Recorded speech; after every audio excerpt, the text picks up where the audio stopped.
Hello my dear teacher students and friends. आज हम एक और क्वेश्चन डिस्कस करेंगे कॉमर्स पेपर 2 का। रीड करते question. Which one of the following is not a monetary measure for correcting disequilibrium in balance of payment. ठीक है। तो हमेशा जैसे मैं बोलती हूँ कि हमेशा पहले क्वेश्चन कौन से सब्जेक्ट से आ रहा है, जब हम पढ़ाई कर रहे होते हैं ये हमें पता होना चाहिए। अगर आप एग्जाम में बिना प्रिपरेशन जा रहे हैं तो आपको ये भी नहीं पता होगा ये कौन से सब्जेक्ट का क्वेश्चन है। ठीक है, अगर आपको क्वेश्चन पता है और आंसर भी पता है तो आपको 2 मार्क्स मिल जाएंगे। बट इसको कैसे पढ़ते हैं, सबसे पहले क्वेश्चन देख लेते हैं। विच of the following is not a monetary. अब क्वेश्चन में नॉट जब आ जाता है तो याद रखिए कि हमें गलत आंसर मार्क नहीं करना है। कभी कभी हम नॉट को पढ़ना ही भूल जाते हैं। अब इन्होंने 4 ऑप्शंस दिए, इसका मतलब 3 मॉनिटरी हो गए और एक मॉनिटरी नहीं होगा। ठीक है, तो ये हमारे दिमाग को पहले समझा लेना है। Which of the following is not a monetary measure for correcting disequilibrium. अब यहाँ पर है ना, ये कौन से सब्जेक्ट का क्वेश्चन है। अगर आपको इकोनॉमिक्स लग रहा है तो यहाँ पर हम जब नेट के सिलेबस में आते हैं तो इकोनॉमिक्स के सिलेबस में ये नहीं है। पेपर 2 हमारे कॉमर्स का जो यूनिट नंबर 1 है, ठीक है, इन्वायरमेंट वाला, बिजनेस एनवायरमेंट और इंटरनेशनल बिजनेस वाला, ये वहां से क्वेश्चन आया हुआ है। और उसमें आप देखोगे तो आपको एक बैलेंस ऑफ पेमेंट का क्वेश्चन है, कॉन्सेप्ट है और उसका इंपॉर्टेंस पूछा, कॉन्सेप्ट पूछा है। अब उसमें हमको क्या क्या पढ़ना है ये भी हमें पता होना चाहिए। और ये आपने कहाँ पर पढ़ा होगा, अगर अभी यूजी लेवल में आप पढ़ रहे हैं या तो फिर आपने मास्टर्स किया होगा तब भी आपने ये सब्जेक्ट में पढ़ा रहेगा।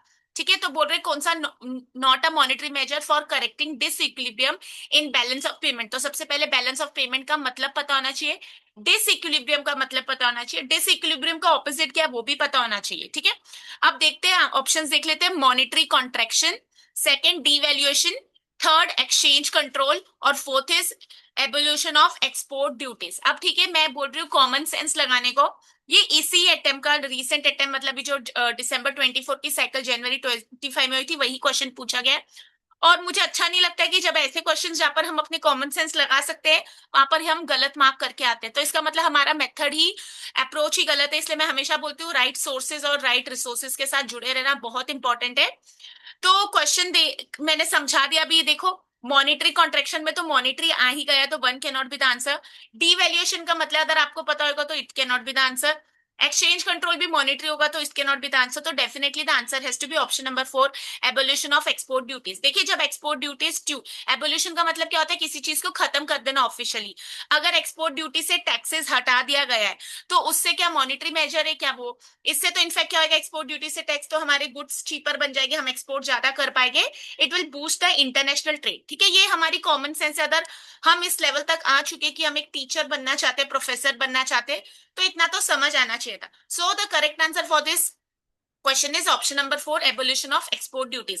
Now I always say in one question we understand 4 options, so let's understand in brief what do we understand by monetary contraction और what is devaluation और what is exchange control process। अगर आप Google पर भी search करेंगे तो आपको मिल जाएगा। पढ़ाई का अप्रोच बदलना है, एक क्वेश्चन में एक ही आंसर करेक्ट मिल गया बहुत खुश होके पढ़ाई को स्टॉप कर दो, ऐसा नहीं होना चाहिए। हमेशा आगे पढ़िए। और मैं हमेशा बोलती हूँ कि जब हम टीचर्स बनने वाले हैं तो हमारी नॉलेज ऐसे आधी अधूरी होनी बहुत ही गलत है।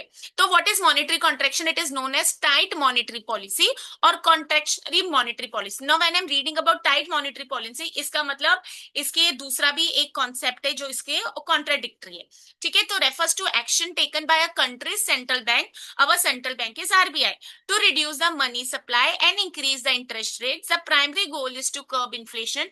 Now what do we mean by inflation. Inflation आम इंसान के लिए महंगाई है, बट जब आप कॉमर्स और इकोनॉमिक्स के टर्म्स में पढ़ते हैं हमको समझ आना चाहिए इन्फ्लेशन क्या है, and sometimes address concerns about an overheating economy. ठीक है, तो ये मॉनेटरी कॉन्ट्रैक्शन की डेफिनेशन है। सेकंड है डिवैल्यूएशन। डिवैल्यूएशन क्या होता है, it is a deliberate downward adjustment. Deliberate मतलब किया जाया है, ऑटोमेटिकली नहीं है, हम करते हैं। अब ये कौन करता है, deliberate downward adjustment in the value of a country's currency, country की करेंसी, ठीक है, रुपया, relative to another currency group of currencies और standard like gold, typically carried out by the government और central bank in a fixed exchange rate system. ठीक है, fixed exchange rate, हम flexible.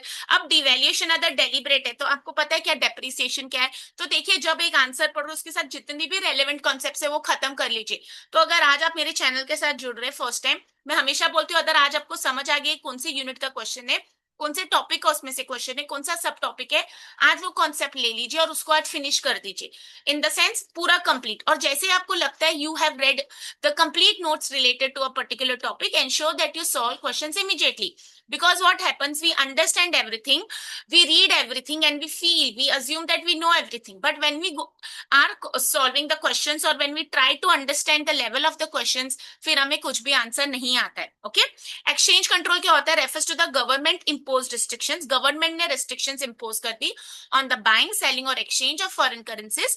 This controls are typically used to regulate the flow of foreign exchange in and out of countries economy. ठीक है, तो देखिए यहाँ पर कितना सिंपल आंसर था, मतलब क्वेश्चन था, मतलब मैं उसको समझ जाती तो मेरा सॉल्व हो जाता, बट हम कॉमन सेंस ही लगाना भूल चुके हैं। अब देखिए आज आपको क्या क्या स्टडी करना है। यूनिट नंबर 1 अगर नहीं स्टार्ट किया या आप रिवाइज कर चुके हैं तो बैलेंस ऑफ पेमेंट देख लीजिए। यूनिट नंबर 1 हमारा कॉमर्स का बहुत बड़ा है और उसमें ना कितने कॉन्सेप्ट्स हमें ये भी नहीं याद रहते। ठीक है, ये हम इकोनॉमिक्स में भी पढ़ते हैं, ऐसा नहीं है, बट फिर जब हम पढ़ रहे हैं नेट के लिए तो हमें पता होना चाहिए कि हम कौन से यूनिट से पढ़ रहे हैं। ठीक है, अगर बैलेंस ऑफ पेमेंट की मैं आपको डेफिनेशन पूछूं तो एटलीस्ट वो पता होनी चाहिए। बैलेंस ऑफ पेमेंट क्या होता है? एक स्टैटिस्टिकल रिकॉर्ड है, okay, of all the economic transactions between a country and the rest of the world over a period of generally 1 year.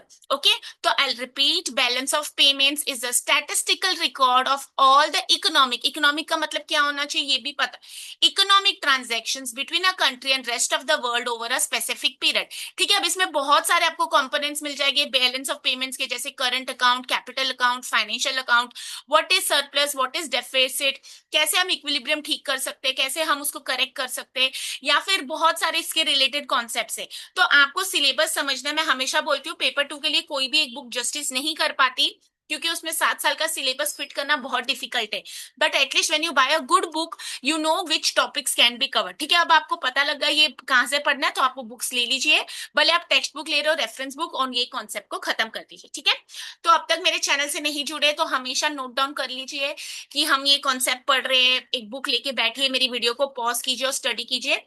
मैं हमेशा बोलती हूँ अपनी करियर अपनी जिम्मेदारी है, तो ensure that you are doing justice to it. ठीक है, सबको कुछ ना कुछ सेक्रीफाइस करना ही पड़ता है। We always have this temptation की मूवी देखने जाए कि पढ़ाई करे, नीचे वॉक करने जाए, या फिर क्या करे, तो ये आपको डिसाइड करना है। ठीक है, फिर मिलते हैं नेक्स्ट सेशन में। Till then keep study, all the best, may God bless you all.